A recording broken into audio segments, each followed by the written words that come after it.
bata, ako si Teacher Catherine, ang iyong magiging gabay ngayong araw. Sa aralin na ito, ikaw ay inaasahang maisasagawa ang tamang tempo ayon sa kumpas. Ikalawa, makikilala ang mabilis, katamtaman at mabagal na musika. Pangatlo, maaawit ang ilang katutubong awitin ayon sa tempo.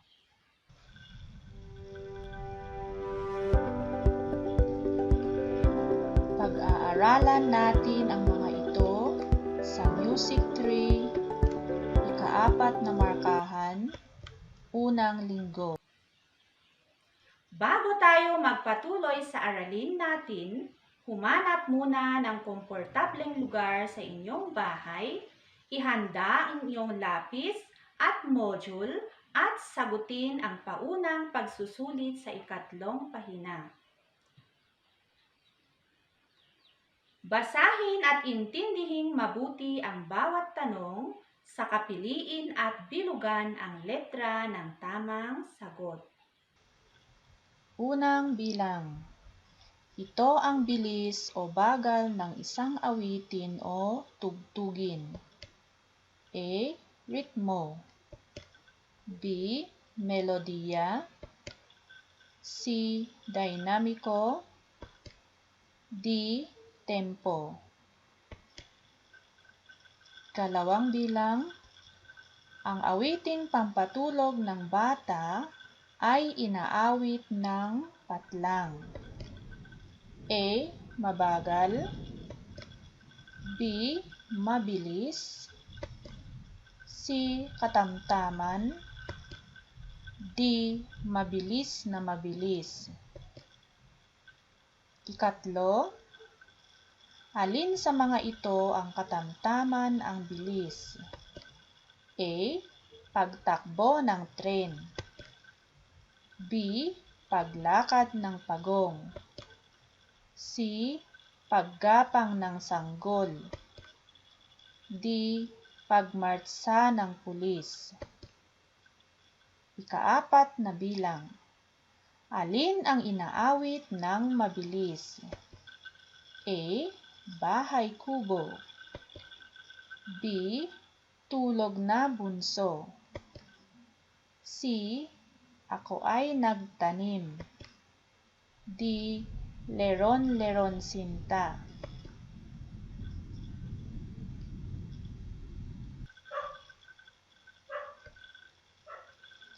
Ikalima, alin ang tamang pahayag? A. Ang lakad ng pagong at uod ay mabilis. B. Ang masayang awitin ay inaawit ng mabagal. C. Ang malungkot na awitin ay inaawit ng mabilis. D. Ang malungkot na awitin ay inaawit ng mabagal.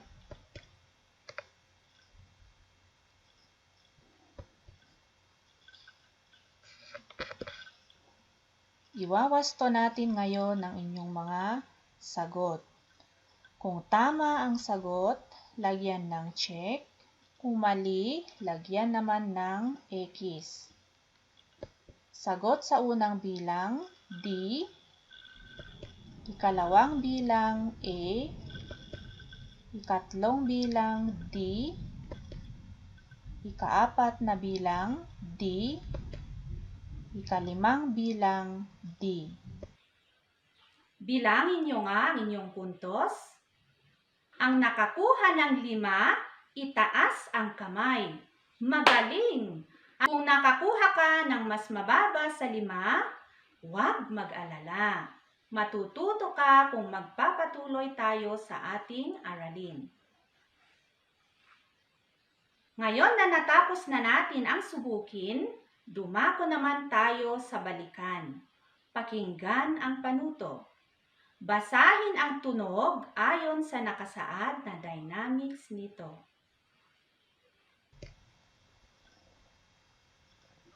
Una, malakas na tunog ng tambol. Ikalawa, mahinang huni ng ibon. Ikatlo, katamtamang tawag sa cellphone. Suriin ang bawat sitwasyon at ang mga larawan. Subukang tularan ang galaw ng mga ito. Unang sitwasyon. Isa kang uod na nahulog sa sanga dahil sa ulan. Gagapang ka pabalik sa sanga sa bilang na 10.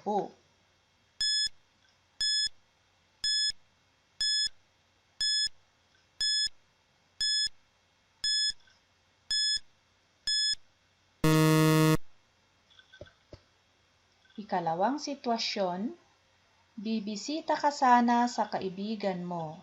Biglang lumabas ang malaking aso, kaya kumaripas ka ng takbo sa loob ng 1 minuto.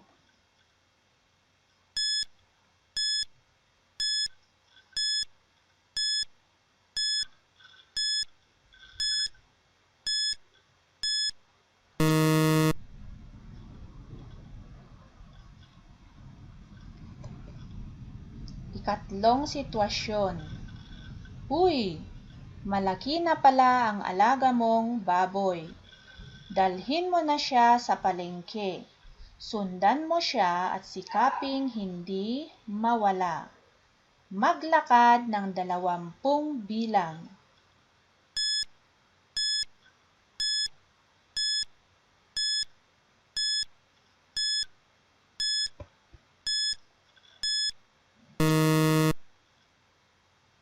Ang tempo ay bilis o bagal ng musika. Ang tatlong tempo ay mabagal na tempo, gaya ng awiting Ili-ili tulog anay at Ako ay nagtanim. Ikalawang tempo ay katamtaman, gaya ng awiting Bahay Kubo at Lupang Hinirang. Ikatlong tempo ay ang mabilis, gaya naman ng awiting Leron-Leron Sinta at 10 Little Indians. Maaaring maipakita ang tempo sa galaw ng katawan, kalikasan at maging mga hayop. Ang damdamin ng musika ay makikita rin sa tempo nito. Halimbawa, ang malungkot na awitin ay mabagal. Ang mabagal na awitin ay nagdudulot ng mapayapang damdamin. Ang masayang awitin ay katamtaman o mabilis.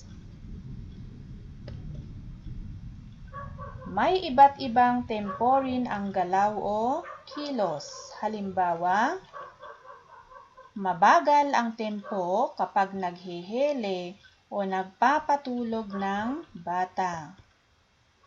Katamtaman ang bilis ng mga nagmamartsa. Mabilis ang pagtakbo ng tren. Ang tempo ay makikita rin sa kumpas.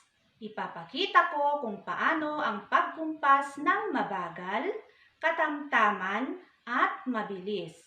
Sa mabagal na tempo, ganito ang kumpas. 1, 2, 3, 4, 5, 6, 7, 8, 9,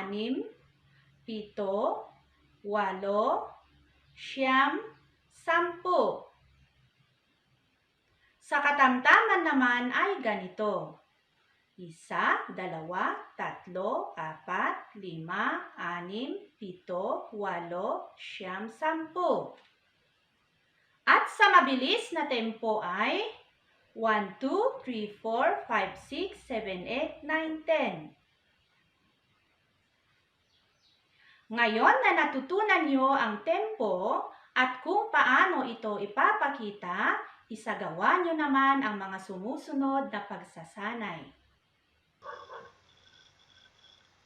Para sa gawain 1, Pag-aaralan ang mga sumusunod na larawan at ilagay ang titik ng larawan sa tamang tempo. So sa unang hanay, isusulat ang mga titik ng larawang may mabagal na tempo. Sa ikalawang hanay, isusulat naman ang mga titik ng larawang may katamtamang tempo. At sa ikatlong hanay, isulat ang titik ng mga larawang may mabilis na tempo. Larawan A, pagong na naglalakad. Larawan B, mga asong tumatakbo. Larawan C, tumatakbong tren. Larawan D, naglalakad ng kalabaw. Larawan E, tubig sa talon. Larawan F, bumabagyo. Larawan G, isang batang nagbabayo. Larawan H, mga pulis na nagmamartsa. Larawan I, umaandar na pison.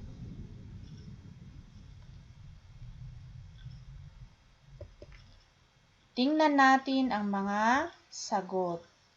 So, sa mga larawang may mabagal na tempo, ang larawan A, D, at I. Ang mga larawang may katamtamang tempo naman ay ang larawang G at saka H. Ang mga may mabilis na tempo ay ang larawang C, E, at F. Sa susunod na gawain, mas maiintindihan ninyo ang tempo gamit ang galaw ng orasan. Gumamit ng orasan, relo, o kaya'y pagbilang ayon sa kumpas. Kapag may orasan, bawat galaw ng second hand ay isang bilang. Ikumpas ang bawat bilang ayon sa tempo. Ang kumpas ng kamay ay dapat ayon sa direksyon ng arrow. At nubayang gawain 2, ang katamtamang tempo ay ikukumpas isang bilang bawat segundo. So sabay tayo. 1, 2, 3, 4, 5, 6, 7, 8, 9, 10.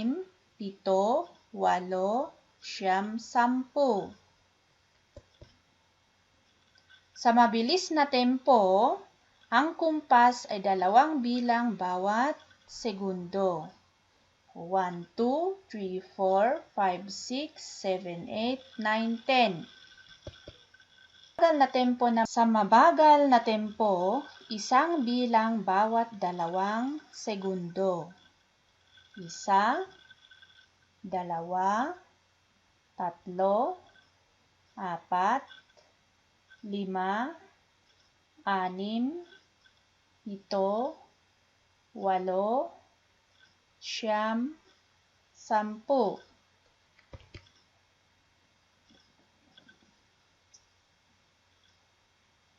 Sa pinatnubayang pagtatasa 2, tumawag ng 2 kasama. Ang unang kasama, ang ikukumpas ay ang tempong katamtaman. Ang ikalawang kasama, ikukumpas naman ang tempong mabilis. At ikaw, ikukumpas mo naman ang tempong mabagal. Ang mga gagawin, magbilang hanggang 10 habang kayo ay nagkukumpas. Dapat, ang pagkumpas at pagbilang ay ayon sa kumpas na ginawa natin kanina. Sabay dapat ang pagsisimula.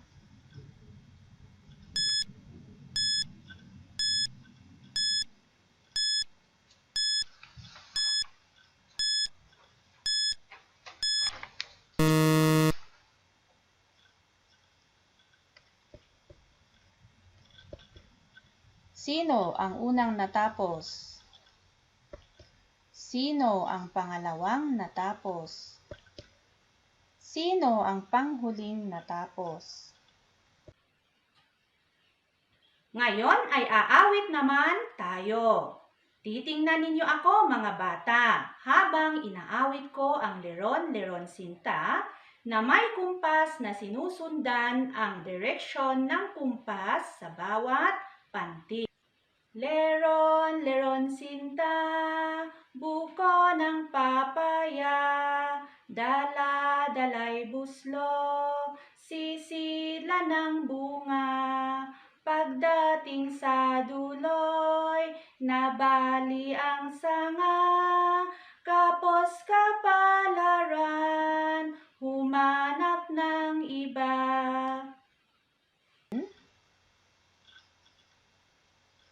Awitin natin ng sabay ang Bahay Kubo ng Katamtaman. Ito ay sa ritmong tatluhan. Sundin ang kumpas.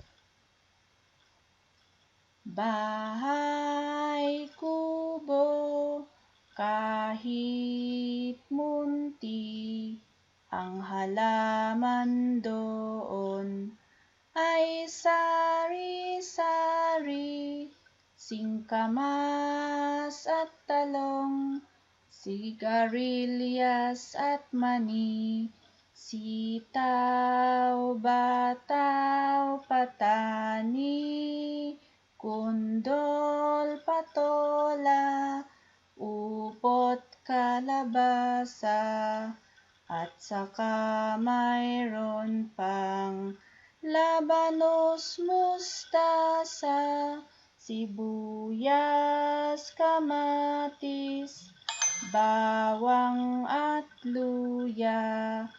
Sa paligid nito ay puno ng linga. Ngayon naman, awitin nyo ang Ako ay nagtanim ng mabagal sa ritmong tatluhan.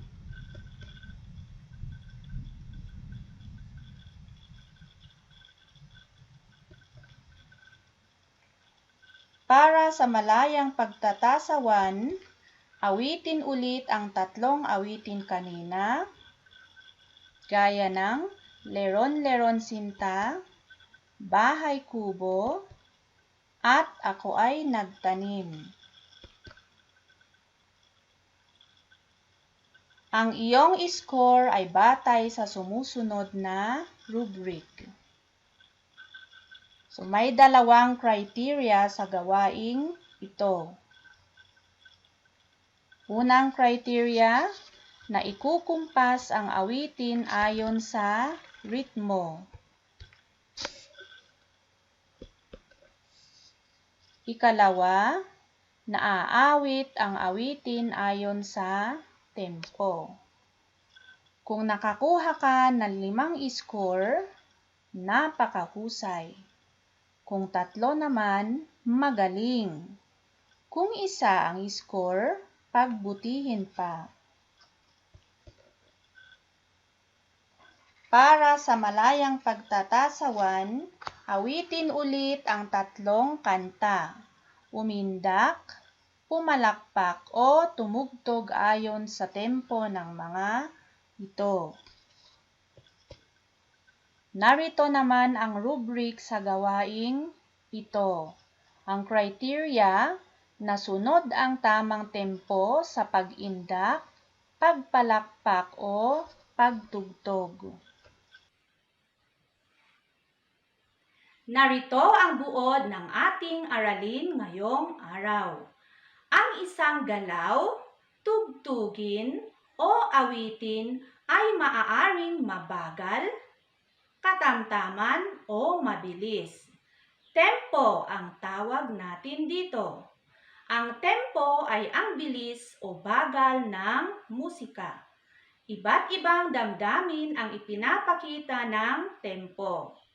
Ang mga mabagal na tempo ay nagpapakita ng kalungkutan at kapayapaan. Ang mga katamtaman at mabilis ay kasiglahan. Tingnan natin kung maisasagawa nyo ang inyong natutunan. Panuto, awitin at igalaw ang awitin ayon sa tempo. Una, Aawitin ang awitin na mabagal na parang nagpapatulog ng bata. Ikalawang gawain, aawitin ng katamtaman na parang masiglang sumasayaw. Ikatlo, aawitin ng mabilis na parang nagmamadali. Ngayon na natapos na ang aralin, sagutin ang mga sumusunod na tanong sa pahina 11 hanggang 12 ng inyong module. Basahing mabuti ang bawat tanong at bilugan ang titik ng tamang sagot. Una, ang tempo ay patlang ng awitin o tugtugin. A. Ikli o haba. B. Lakas o hina. C. Bilis o bagal. D. Taas o baba. Ikalawa, alin ang may tempong mabagal? A. Sayaw na tayaw. B. Tugtog sa martsa. C. Awiting pampatulog ng bata. D. Tugtugin sa parada ng piyesta. Ikatlo, ang saliw na tugtugin kapag nagmamartsa ay karaniwang A. Mabagal. B. Mabilis. C. Katamtaman. D. Mabilis na mabilis. Ikaapat, alin sa mga ito ang may mabilis na tempo? A. Pagtakbo ng daga. B. Paggapang ng uod. C. Paglakad ng matanda. D. Paglipad ng saranggola. Ikalima, paano magiging kaaya-aya ang isang musika? A. Kapag ito ay inaawit ng may kasiyahan. B. Kapag ang awitin ay may mabagal at mabilis na tempo. C. Kapag naiintindihan ang nais ipahiwatig ng musika. D. Lahat ng nabanggit ay tama.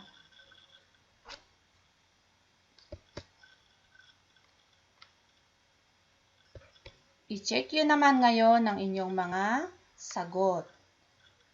Kung tama, lagyan ng check. Kung mali, lagyan ng X. Unang bilang, ang sagot ay C. Ikalawa, C. Ikatlo, C. Ikaapat, A. Ikalima, D. Para sa inyong karagdagang gawain, hilingin sa mga kasama sa bahay na awitan ka ng 3 awitin. Ito ay mabagal, katamtaman at mabilis. Iguhit sa kahon ang nararamdaman mo o parang gusto mong gawin habang inaawit ang awitin. Narito ang kahon. Sa unang kahon, habang inaawit ng mabagal ang awitin. Ikalawang kahon, habang inaawit ang awiting may katamtamang bilis. At sa huling kahon, nang marinig mo ang mabilis na awitin. Kapag walang kasama sa bahay, maaaring makinig ng angkop na awitin o tugtugin. Kung walang gagamitin, maaaring ang mga sumusunod na awitin ang gamitin. Sa mabagal, pwedeng ang awiting Ako ay may lobo o Ang bayan ko. Sa katamtaman, ang awiting Lupang hinirang. Sa mabilis, Kung ikaw ay masaya o Gummy bear. Yehey! Tapos na tayo sa ating aralin. Sana ay marami kayong natutunan at naisagawa ng tama ang mga gawain. Paalam hanggang sa muli!